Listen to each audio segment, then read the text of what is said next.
मित्रों नमस्कार।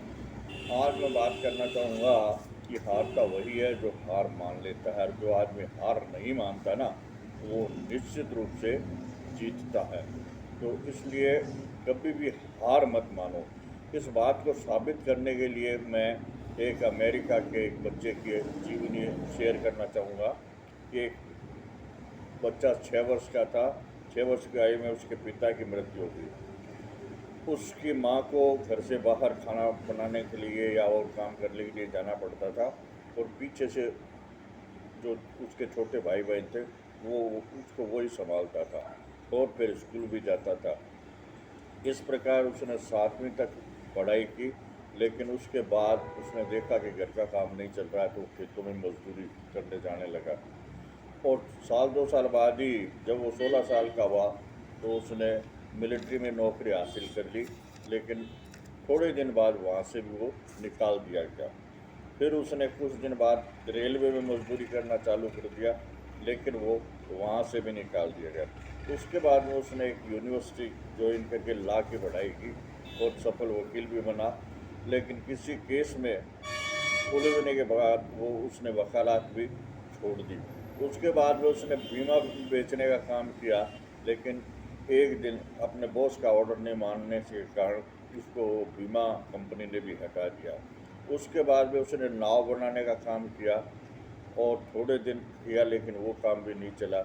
उसके बाद में उसने लैंप बनाने का काम किया, लेकिन वो काम भी ज़्यादा दिन नहीं चला।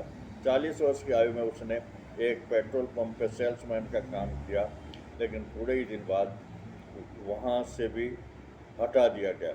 उसके बाद में एक दूसरे पेट्रोल पंप वाले ने उसको सेल्समैन रख लिया, और वहाँ वो काम करता रहा। और उसके साथ में वहाँ उसने एक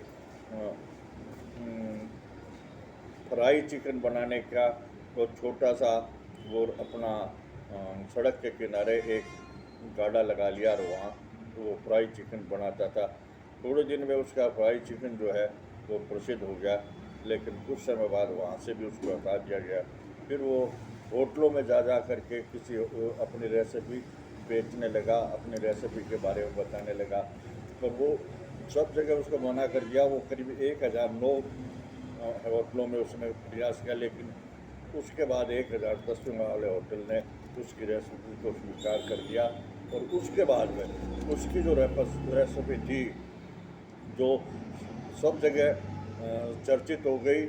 जब वो 16/12/1980 को उसको देहांत हुआ, उस समय उसके 3500 फ्रेंचाइजी थी, और बाद में उसकी 6000 फ्रेंचाइजी हो गई, और आज उसी की 24,000 फ्रेंचाइजी है। यदि वो हार मान लेता तो इतनी लंबी जो यात्रा थी वो तय नहीं कर सकता, है ना।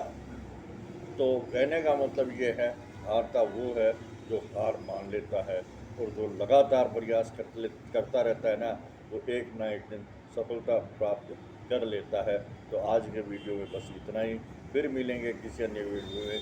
तब तक के लिए नमस्कार। मेरा ये वीडियो अच्छा लगा तो कृपया लाइक और सब्सक्राइब करने का कष्ट करें। धन्यवाद।